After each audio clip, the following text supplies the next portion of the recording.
ఇప్పుడు రాబోయే బై ఎలక్షన్స్లో ఈ జూబ్లీహిల్స్లో ఎవరు గెలిచే అవకాశం ఉందంటారు అసలు? కాంగ్రెసా, బీఆర్ఎస్ఆ, లేకుంటే బీజేపీ పార్టీ అంటారు?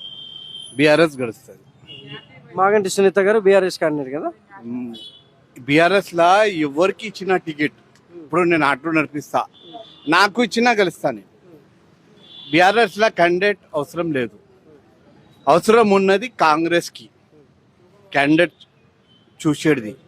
ఎందుకంటే జనాలు ఓటేసేది ఎమ్మెల్యేని చూసి కాదు, పార్టీ హెడ్ని చూసి.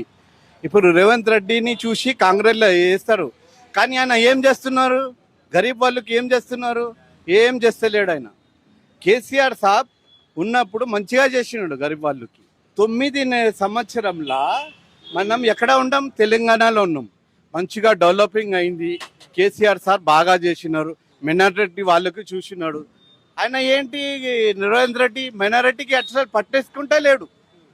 మైనారిటీకి పట్టేసుకుంటా లేడు. మాకు ఇక్కడ టీఆర్ఎస్ఏ కలవాలి, మేము వచ్చేదే టీఆర్ఎస్ఏ. ఇక్కడ కాంగ్రెస్ అయితే మేము ఇచ్చేది కాదు ఓటు. కాంగ్రెస్లో అయితే ఇచ్చేది కాదు. ఎందుకంటే ఆయనకి బుద్ధి చెప్పాలి రేవంత్ రెడ్డికి. మైనారిటీ అంటే ఏంటి